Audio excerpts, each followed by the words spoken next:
ಬೆಂಗಳೂರಿನ ಜನಗಳ ಬಹಳ ವರ್ಷಗಳ ಒತ್ತಾಯ, ಮತ್ತೊಂದು ಕಡೆ ಸುಪ್ರೀಂ ಕೋರ್ಟ್ನ ಆದೇಶ, ಇವೆರಡರ ಹಿನ್ನೆಲೆಯಲ್ಲಿ ಬೆಂಗಳೂರಿನ ಕೆಲವು ರಸ್ತೆಗಳಲ್ಲಿ ಪಾದಾಚಾರಿ ಮಾರ್ಗ, ಫುಟ್ಪಾತ್ಗಳಲ್ಲಿ ಒತ್ತುವರಿಗಳನ್ನು ತೆರವು ಮಾಡತಕ್ಕಂತ ಕಾರ್ಯಾಚರಣೆ ಆರಂಭ ಆಗಿದೆ.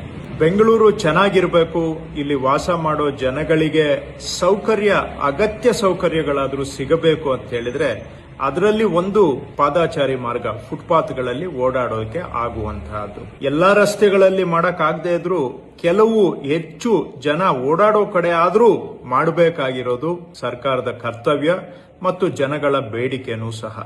ಫುಟ್ಪಾತ್ ಅಲ್ಲಿ ಓಡಾಡೋದಕ್ಕೆ ಆಗೋದಿಲ್ಲ ಅಂತ ಹೇಳಿದ್ರೆ ಜನ ಅನಿವಾರ್ಯವಾಗಿ ರೋಡ್ಗೆ ಬರ್ತಾರೆ. ರೋಡ್ ಅಲ್ಲಿ ಓಡಾಡುವಾಗ ಯಾವುದೋ ಗಾಡಿ ಟಚ್ ಆದ್ರೆ ಸಾಕು, ಅಥವಾ ಗುದ್ದಿದ್ರೆ ಪ್ರಾಣನೂ ಹೋಗ್ಬಹುದು, ಕೈ ಕಾಲು ಮುರ್ಕೊಳ್ಬಹುದು.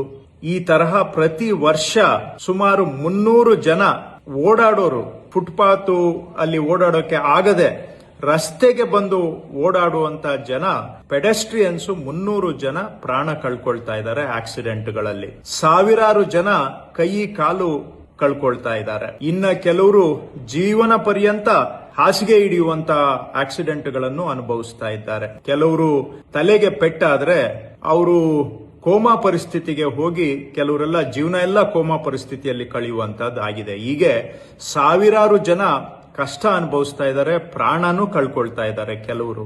ಇವೆಲ್ಲ ದೃಷ್ಟಿಯಿಂದ ನಮ್ಮ ಬೆಂಗಳೂರು ಚೆನ್ನಾಗಿ ಆಗ್ಬೇಕಾದ್ರೆ ಕನಿಷ್ಠ ಕೆಲವು ರಸ್ತೆಗಳಾದ್ರೂ ಜನ ಓಡಾಡೋದಕ್ಕೆ ಸುರಕ್ಷಿತವಾಗಿ ಇರಬೇಕು ಅನ್ನೋದು ಎಲ್ಲಾ ಬೆಂಗಳೂರಿನ ನಾಗರಿಕರ ಬಯಕೆ. ಇದನ್ನ ನಾವು ಸರ್ಕಾರ ಈಡೇರಿಸಬೇಕಾಗಿರೋದು ನಮ್ಮ ಕರ್ತವ್ಯ. ಈ ಪ್ರಯತ್ನ ಯಶಸ್ಸಾಗಬೇಕಾದ್ರೆ ಸಾರ್ವಜನಿಕರ ಸಹಕಾರ ಇದ್ರೆ ಮಾತ್ರ ಸಾಧ್ಯ. ಹಾಗಾಗಿ ನಾನು ಮತ್ತೊಮ್ಮೆ ತಮ್ಮಲ್ಲಿ ಮನವಿ ಮಾಡ್ತೇನೆ, ನೀವು ಕಮರ್ಷಿಯಲ್ ಕಾಂಪ್ಲೆಕ್ಸ್ ಏನೋ ಮಾಡ್ಕೊಂಡಿದ್ದು ಫುಟ್ಪಾತ್ ಮೇಲೂ ಕೂಡ ಎಕ್ಸ್ಟೆನ್ಷನ್ ಮಾಡ್ಕೊಂಡಿದ್ರೆ ದಯವಿಟ್ಟು ತಾವು ಅದನ್ನ ತಕ್ಕೊಳ್ಳಿ. ಅಂಗಡಿಗಳನ್ನ ಇಟ್ಕೊಂಡಿದ್ದು ಅಂಗಡಿಯಿಂದ ಮುಂದೆ ಬಂದು ಫುಟ್ಪಾತ್ ಮೇಲೂ ನೀವು ಎಕ್ಸ್ಟೆನ್ಷನ್ ಮಾಡ್ಕೊಂಡಿದ್ರೆ ದಯವಿಟ್ಟು ನೀವು ಅದನ್ನ ತಕ್ಕೊಂಡು ಜನ ಓಡಾಡೋದಕ್ಕೆ ಬಿಡಿ. ಅಥವಾ ಫುಟ್ಪಾತ್ ಅಲ್ಲಿ ನೀವು ವ್ಯಾಪಾರ ಮಾಡ್ತಾ ಇದ್ರೆ ಮೇನ್ ರೋಡ್ಗಳು ಬಿಟ್ಟು ಬೇರೆ ರೋಡ್ಗೆ ಸ್ಥಳಾಂತರ ಮಾಡಿ ನೀವು ಅಲ್ಲಿ ವ್ಯಾಪಾರ ಮಾಡಿಕೊಂಡು ಜೀವನ ಮಾಡಿ. ನಾವು ಯಾರ ಜೀವನಕ್ಕೂ ಕೂಡ ತೊಂದರೆ ಮಾಡುವ ಉದ್ದೇಶ ಇಲ್ಲ. ಆದ್ರೆ ಜನ ಓಡಾಡೋದಕ್ಕೆ ಆಗದೆ ಪ್ರಾಣ ಕಳ್ಕೊಳ್ತಾ ಇದ್ರೆ ಅದನ್ನ ನೋಡ್ಕೊಂಡು ಸುಮ್ಮನೆ ಇರೋದಕ್ಕೂ ಕೂಡ ಸರ್ಕಾರಕ್ಕೆ ಸಾಧ್ಯ ಆಗೋದಿಲ್ಲ. ಹಾಗಾಗಿ ನೀವು ವ್ಯಾಪಾರ ಮಾಡ್ತಾ ಇದ್ದೀರಾ ಫುಟ್ಪಾತ್ ಮೇಲೆ ಅಂತ ಹೇಳಿದ್ರೆ ನಾವು ಕ್ಲಿಯರ್ ಮಾಡ್ತಾ ಇರೋದು ಬರೀ 20% ರಸ್ತೆಗಳು. ಇನ್ನೂ 80% ರಸ್ತೆ ಇದೆ, ಅಲ್ಲಿ ತಾವು ವ್ಯಾಪಾರ ಮಾಡ್ಕೊಂಡು ಜೀವನ ಮಾಡಬಹುದು. ಎಲ್ಲಿ ಜನ ಹೆಚ್ಚಿನ ಸಂಖ್ಯೆಯಲ್ಲಿ ಓಡಾಡ್ತಾರೆ ಅಲ್ಲೇ ನೀವು ಅಡ್ಡ ಮಾಡಬೇಕು ಅಂತ ಹೇಳಿದ್ರೆ ಇದು ಸಾರ್ವಜನಿಕರ ಮೂಲಭೂತ ಹಕ್ಕು ಅಂತ ಸುಪ್ರೀಂ ಕೋರ್ಟ್ ಹೇಳಿದೆ, ಫಂಡಮೆಂಟಲ್ ರೈಟ್ ಅಂತ.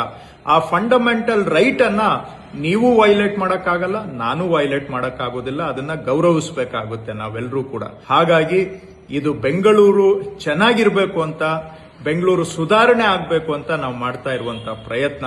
ಈ ಪ್ರಯತ್ನ ನೀವು ಸಹ ಕೈ ಜೋಡಿಸಬೇಕು, ಸಹಕಾರ ಕೊಡಬೇಕು. ನಾವು ಕೂಡಿ ಪ್ರಯತ್ನ ಮಾಡಿದ್ರೆ ಮಾತ್ರ ಬೆಂಗಳೂರಿನ ಸುಧಾರಣೆ ಸಾಧ್ಯ. ಧನ್ಯವಾದ.